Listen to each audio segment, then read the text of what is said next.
These sessions every night were about reflecting over some of the chapters of the Qur'an and finding the main objective and the lesson behind each surah.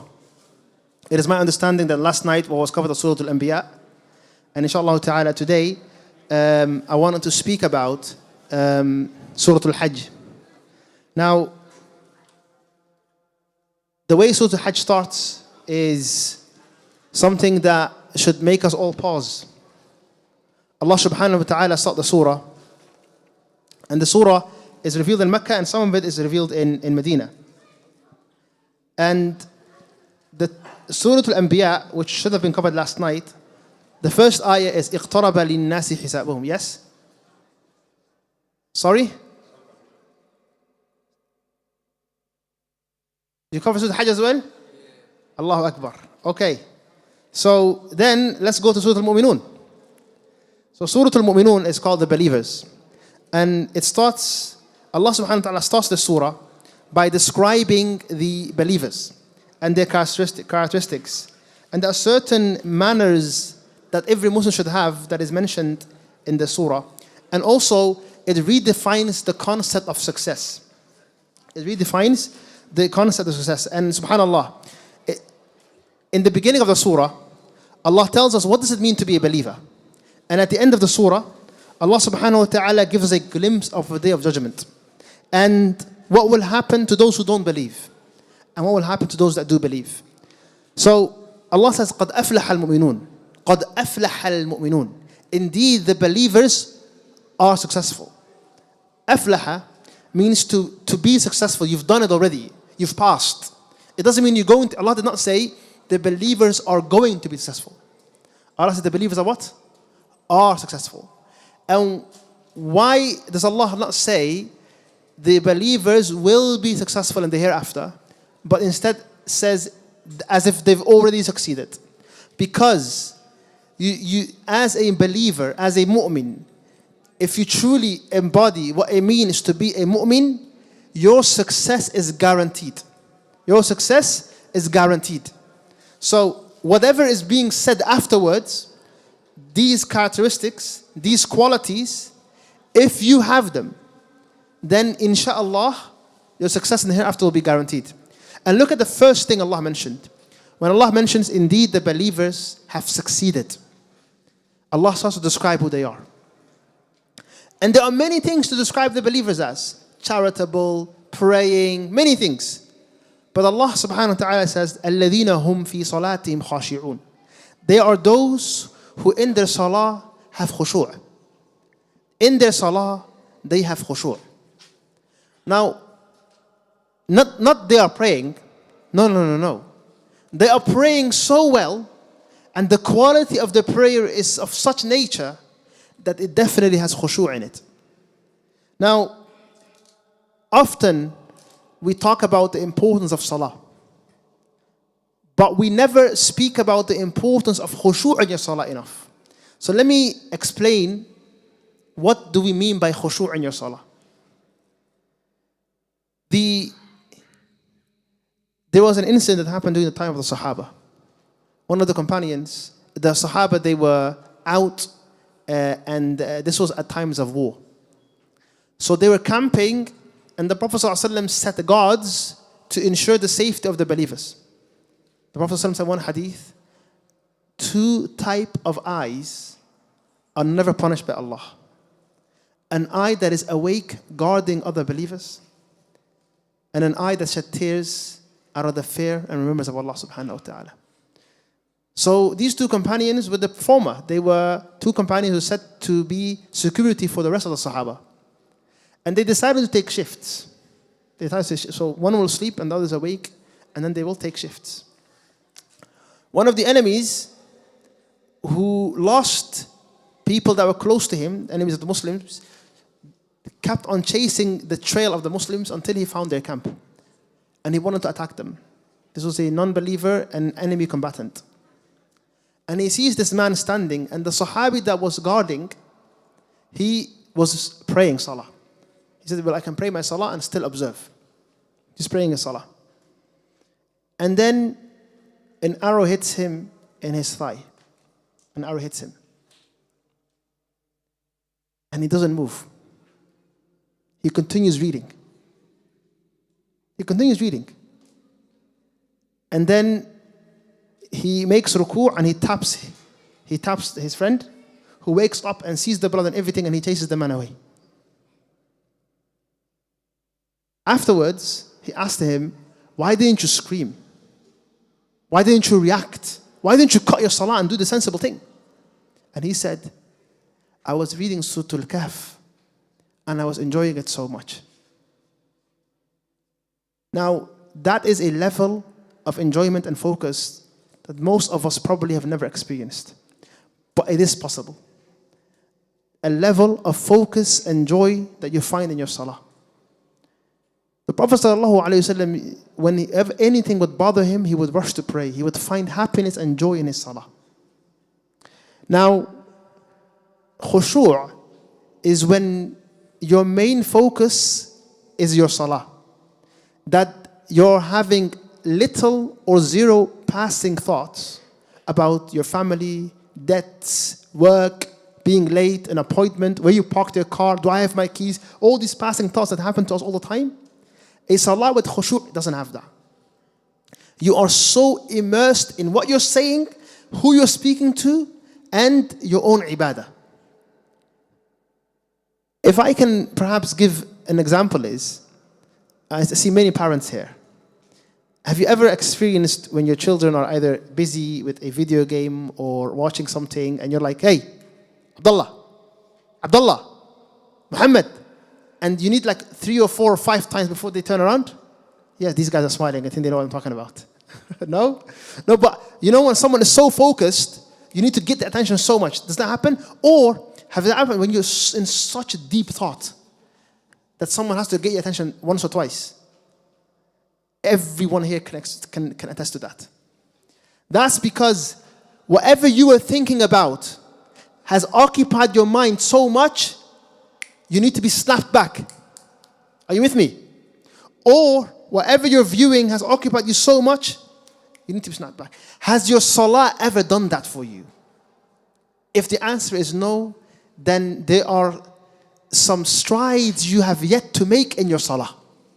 First, let's appreciate the gap.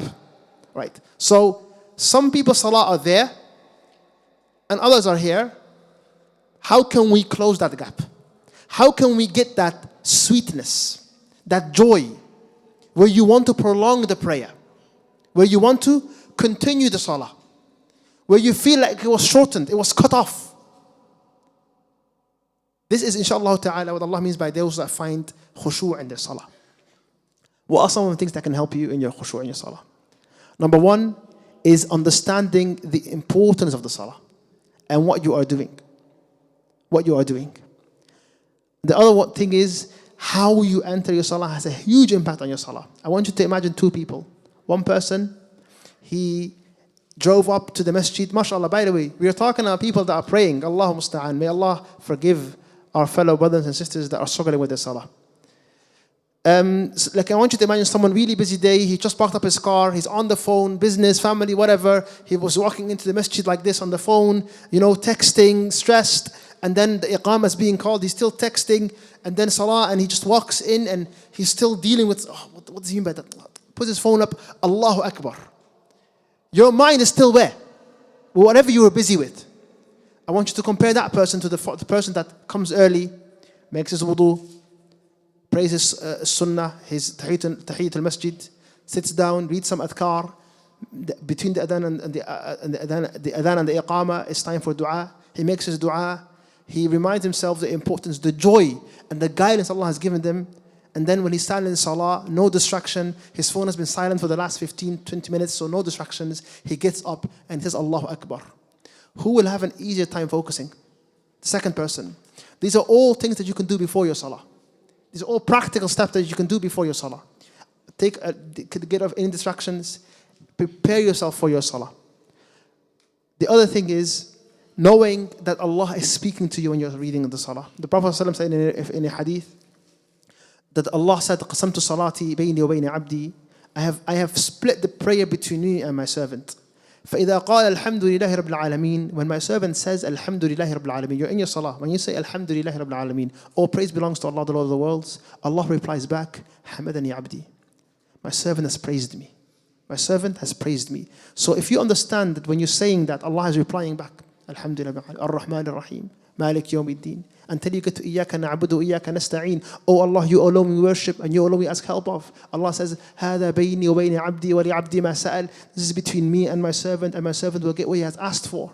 اهدنا الصراط المستقيم صراط الذين أنعمت عليهم غير المغضوب عليهم. Just the Fatiha has such a huge impact because you're making dua to Allah to guide you and to make you among those that have been blessed and favored, like the prophets and the martyrs and the righteous.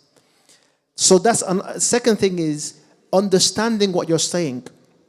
Even the statement Allahu Akbar, which means what? Allah is the greatest, or Allah is greater. Both are possible. One of the reasons we say Allahu Akbar, my brothers and sisters, is to remind ourselves whatever problem or whatever joy, whatever good thing or bad thing is happening in your life that has your mind distracted, whether you just had a newborn or you lost a child, whether your business has tripled its money or you're bankrupt, great or bad, whatever it is that is happening in your life, Allah is what? Greater. Allah is greater. The salah is meant to make you forget about the dunya. May Allah forgive those among us. May Allah forgive us that think about the dunya in the salah. Calculating everything and, their problems in the salah. May Allah forgive us. So the Allahu Akbar. The moment you say Allahu Akbar, it's like I'm here now in front of Allah. Nothing else matters. Then you start your salah. One of the things that help in the khushu' is the opening dua. The opening dua. There are several that the Prophet taught us. Who can tell me one? Right? سبحانك اللهم وبحمدك وتبارك اسمك وتعالى جدك ولا إله غيرك. Does anyone know another one? وجهت وجهي للذي فطر السماوات والأرض حنيفا. And then there is اللهم باعد بيني وبين خطاياي. Each one of these, study its meaning, and when you start, the scholars actually, when they ask the question, which one is better to do? Is it subhanaka? Is it wajahtu? Is it Allahumma ba'id? Which one is better? You know what they say? That you do one after, you mix it up. Because you alternate. Why do you alternate? Because that proves that you're actually present. Because you know what? One of the things that happens to us in our salah sometimes, it's a script that we've memorized. We've done it so many times, it's autopilot. You read the same dua, you read the same surah, your mind is gone. It's like, have you ever driven home and realized, wait a minute, I'm home already? And you're thinking so much, you didn't realize. That happens to you sometimes, right? Imagine salah is like that. And you wake up, assalamu alaikum, oh, salah is finished. And you were not present for it. That is not khushu'. That is not how you meant to worship Allah subhanahu wa ta'ala. Every aspect of the salah. Even when we say, Subhana Rabbi al-A'la, Subhana Rabbi al-A'la, Subhana Rabbi al-Azim. This dhikr is glory be to Allah. Even the concept of glorification. What are we actually saying? We are declaring the perfection of Allah while thinking about our own imperfections. How perfect Allah's mercy and justice and knowledge is. Rabbi al-A'la. And when you're making Rabbi ighfirli warhamni, oh Allah forgive me. Every time you're saying Rabbi ighfirli, you're asking Allah to forgive you in your salah. Right? When you're making dua in your sujood, that you're almost looking forward to put your head for Allah subhanahu wa ta'ala so that you can ask Him what you want. Your salah is a way to connect to Allah subhanahu wa ta'ala. The word salah itself comes from silah, which is to connect. So, every day, 5 times a day, we are able to connect with our Creator. So you build your khushu' with, and finally, you build your khushu' with learning the meaning of the Qur'an. Because if you don't know the meaning of the Qur'an and you don't know what's being recited, it's hard to focus. And you're going to be easily distracted. But if you know what's being recited, it will help you focus. So whatever chapters that you read, learn their meaning. And then when you're saying them with purpose. I think there was a Shaykh once, he was giving a story, he was telling the story of what happened to him personally. He had this child in the room who was learning how to walk. The child's learning how to walk, and that's a very nice moment. And he said that he's praying and he was reading Surah Al-Munafiqun. And as he's praying in salah, his child walks for the first time. His child walks for the first time. And it's in his vision, but he's in salah. And the ayah that he happens to be reciting was, Ya ayyuha alladhina amanu la tulhikum amwalukum wa la awladukum an dhikrillah. O you who believe, do not let your children or your wealth distract you from the remembrance of Allah. So he was able to benefit from that and refocus because he knew the meaning. But imagine someone is reading that and don't understand the meaning. They'll continue looking at that child and being distracted. May Allah allow us to be focused. These are some steps that you can take, inshallah ta'ala, to develop your khushu' and to be a believer. We only did the first 2 ayats, but I think that's enough of a reminder for us tonight. Barakallahu feekum hada wa akhir da'wana alhamdulillahi rabbil alamin.